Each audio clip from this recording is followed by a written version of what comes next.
तेरी मेरी कहानियाँ से सभी अपडेट पाने के लिए बेल आइकन दबाएं। आज की कहानी है माँ वह तुम्हारी ममता का फ़ायदा उठाने ही यहाँ वापस आया है। संजना बहू, कहाँ हो? जल्दी से इधर आओ। संजना कमरे में बैठी कपड़ों को प्रेस कर रही थी। सास की आवाज़ सुनकर बाहर आई और बोली, क्या हुआ माँ? बहुत खुश नज़र आ रही हैं।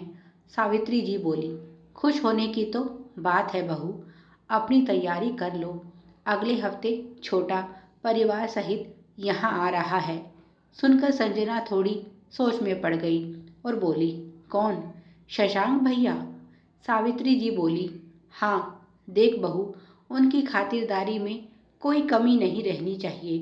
पूरे 5 वर्ष बाद घर लौट रहा है मेरा बेटा, और इस बार तो साथ में काव्या और कबीर भी आ रहे हैं। सावित्री जी अपनी रो में बोले जा रही थी और यहाँ संजना विचारों में उलझी थी। शशांक लौट रहा है, पर क्यों? 2 साल पहले जब उसके ससुर जी का स्वर्गवास हुआ था तो उसने बहाना बनाते हुए कि कुछ ही हफ्तों पहले मैंने दूसरी कंपनी ज्वाइन की है, छुट्टी नहीं मिलेगी, हम नहीं आ पाएंगे, इसीलिए हमारा इंतज़ार मत करना और पिताजी का क्रियाकर्म कर देना। वह बेटा जो पिता के अंतिम संस्कार में भी नहीं आया, अब उसे कौन सा लालच है जो यहाँ खींच लाया है। संजना ने जब यह बात रात को पति विवेक से कही तो सुनकर वह भी बहुत नाराज हुआ। अब वह यहाँ क्या लेने आ रहा है? जमीन जायदाद तो पहले ही बंटवा कर अपना हिस्सा बेचकर जा चुका है। तुम्हें कुछ तैयारी करने की ज़रूरत नहीं।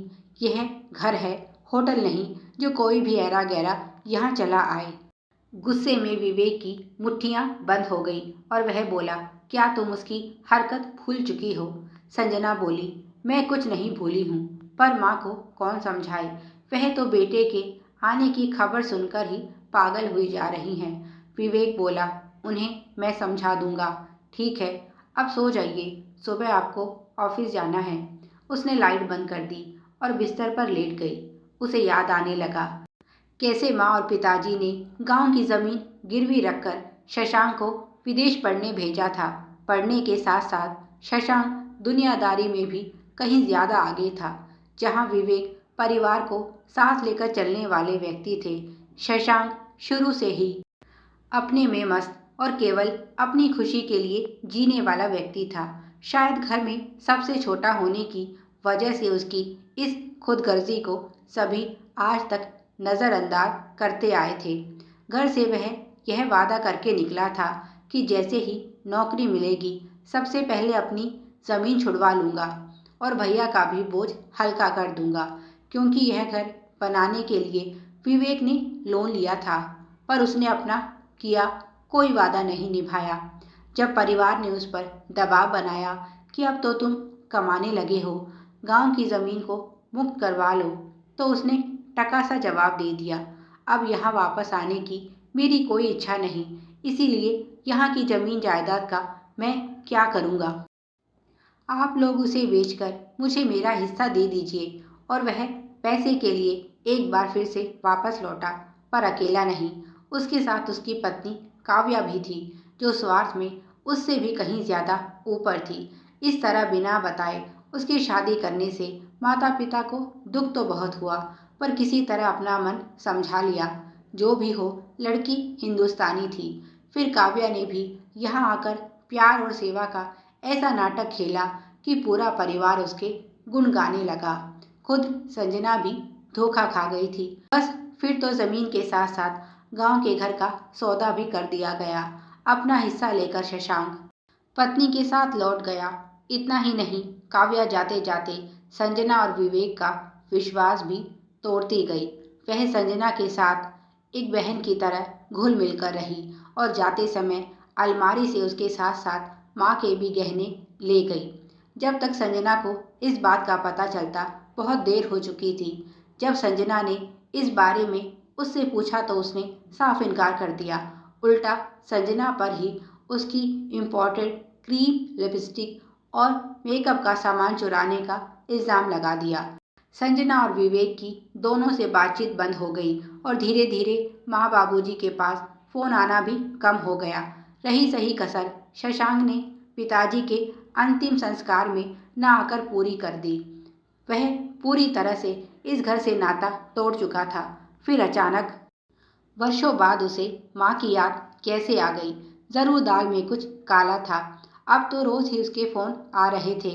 वह कहीं होटल में नहीं बल्कि यहीं इसी घर में माँ के साथ रहने की इच्छा जता चुका था।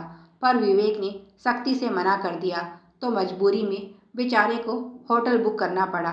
संजना हैरान थी कि शशांक और काव्या कितने गिरे हुए और मतलबी इंसान है। जिस घर से चोरी करके निकले थे उस घर में लौटते हुए उन्हें जरा भी शर्म नहीं। तय समय पर शशांक परिवार सहित भारत आया। उसका बेटा कबीर उसे देखने के लिए तो सावित्री देवी बहुत बेचैन थी क्योंकि संजना उनकी पोते की इच्छा पूरी नहीं कर पाई थी। उसके पास दो बेटियां थीं। शशांक यह बात जानता था और अपनी माँ के विचारों को भी अच्छी तरह से समझता था। इसीलिए उसने कबीर का सहारा लेने में भी कोई कसर नहीं छोड़ी। खुद घर नहीं आया तो क्या हुआ, दादी के साथ कबीर को भेज दिया। विवेक से बोला, भैया गलती हमसे हुई है। फिर कबीर क्यों अपनी दादी और बाकी परिवार के प्यार से वंचित हो। मुझे अपनी करनी पर बहुत अफसोस है। इसीलिए खास आपसे माफ़ी मांगने ही यहाँ आया हूँ। विवेक बोला, फिर तो तुम संजना के गहने भी साथ लाए होगे। उसकी बात सुनकर शशांक चुप हो गया।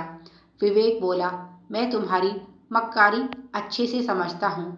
तुम अपनी लच्छेदार बातों में माँ को बांध सकते हो, मुझे नहीं। और उसने गुस्से में फोन रख दिया। 2 दिन बाद ही शशांक के यहाँ आने का भेद खुल गया। शशांक माँ से घर के बाहर ही मिल रहा था। 2 दिन बाद जब सब खाना खा रहे थे तब संजना की नज़र माँ के हाथ पर गई। उसने सावित्री जी का हाथ पकड़ा और गौर से देखते हुए पूछा, माँ, आपके हाथ पर यह सुई का निशान कैसा? क्या आप हॉस्पिटल गई थी कोई टेस्ट करवाने? सावित्री जी ने छुपाना चाहा पर कबीर ने अपनी तोतली जुबान में सच बता दिया। फिर तो सावित्री जी को सारी सच्चाई बतानी पड़ी। शशांक यहाँ आया नहीं था बल्कि मजबूरी उसे यहाँ खींच लाई थी। उसकी दोनों किडनियाँ फेल हो चुकी थी और उसने माँ को बेटे के प्यार और अपने परिवार का वास्ता देकर किडनी देने के लिए मना लिया था। आज सावित्री जी का टेस्ट हुआ था।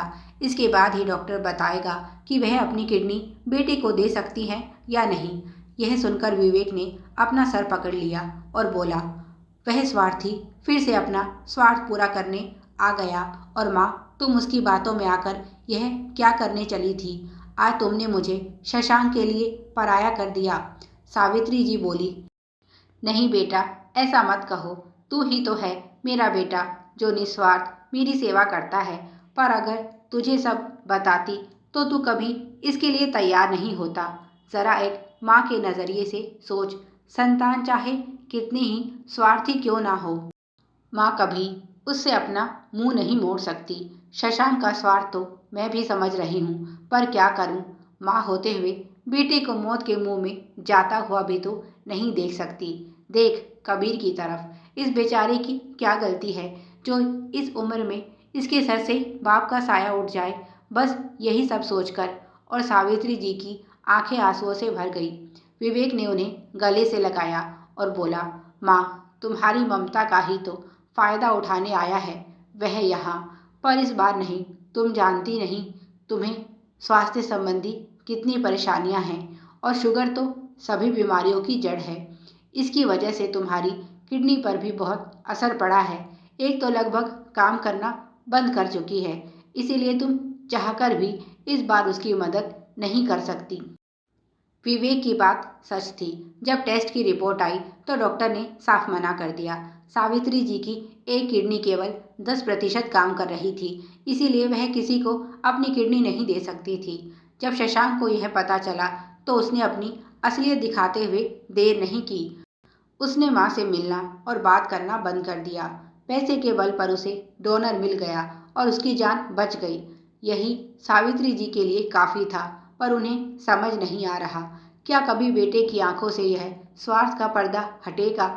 इतनी सज़ा भुगतने के बाद भी अगर वह नहीं सुधरा तो कब सुधरेगा?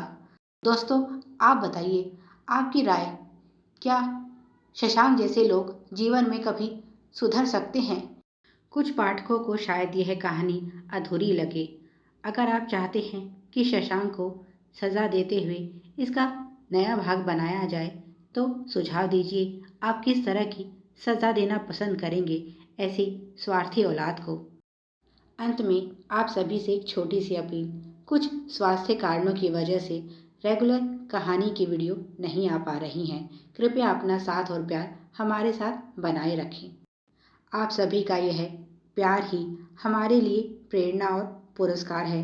अगर कहानी पसंद आए तो लाइक ज़रूर कीजिएगा।